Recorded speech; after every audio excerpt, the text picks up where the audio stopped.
They had the grave dug. They really did. 7 days ago, the entire football world was ready to push Cristiano Ronaldo into early retirement.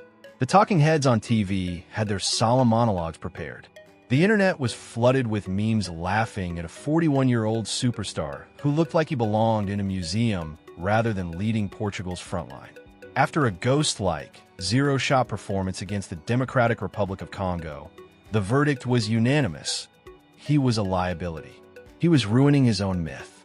Then came Houston, and with 2 words yelled directly into a television broadcast, Ronaldo tore up the script. "I'm back." It is the classic, vintage Ronaldo loop. You insult him, he converts it into jet fuel. But to truly understand why that scream in Texas felt so explosive, you have to realize just how deeply the knives were twisting the week before. While Portugal slumped to a miserable 1-1 draw against the Congo side, playing their first World Cup game in 5 decades, Ronaldo's eternal rivals were treating the tournament like a playground.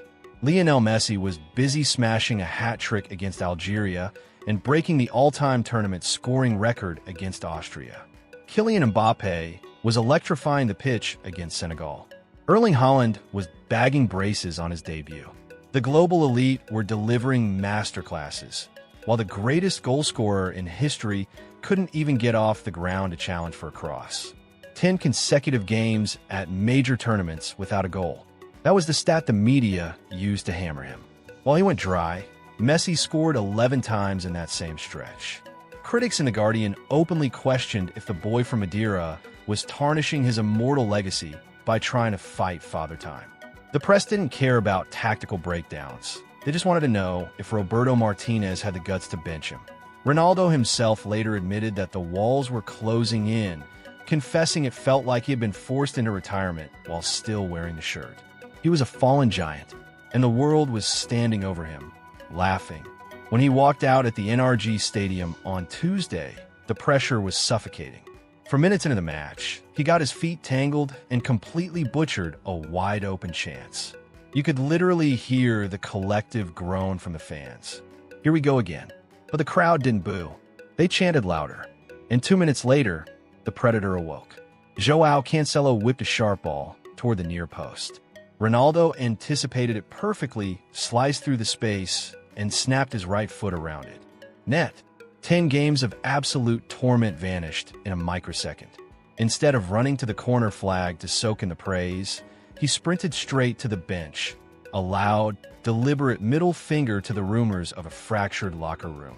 Then came the explosion. The stadium literally shook as he unleashed the celebration everyone had been waiting for.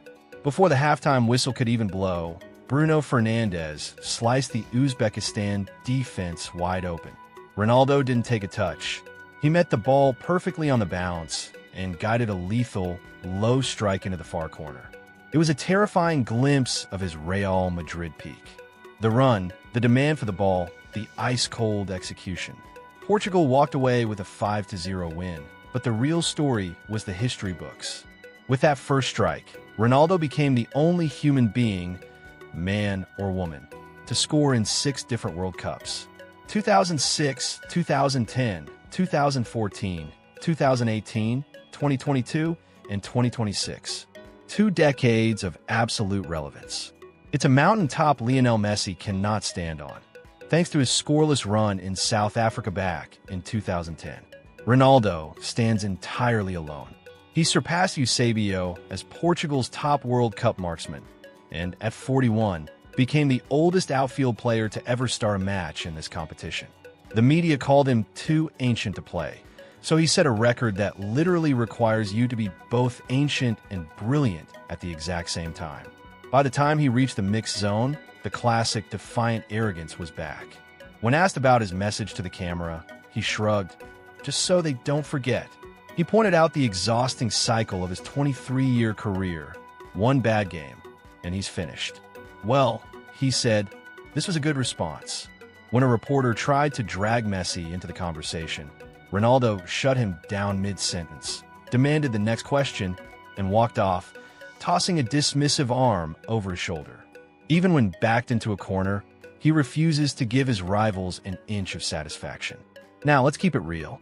We don't do blind worship here. This was Uzbekistan. They are ranked 58th in the world, playing their first ever World Cup, and their backline looked completely terrified. A brace against a debutante doesn't suddenly fix Portugal's tactical identity crisis. Ronaldo still doesn't drop deep to build play. While Messi was pulling strings against Austria with 42 passes and a dozen creative phases, Ronaldo remains a hyper-specialized weapon who does one thing: put the ball past the keeper. But that's the ultimate irony. Scoring goals was the one thing the entire world swore he could no longer do. Yet there he was, moving with the explosive sharpness of a man 15 years younger. Even his opponents had to bow down.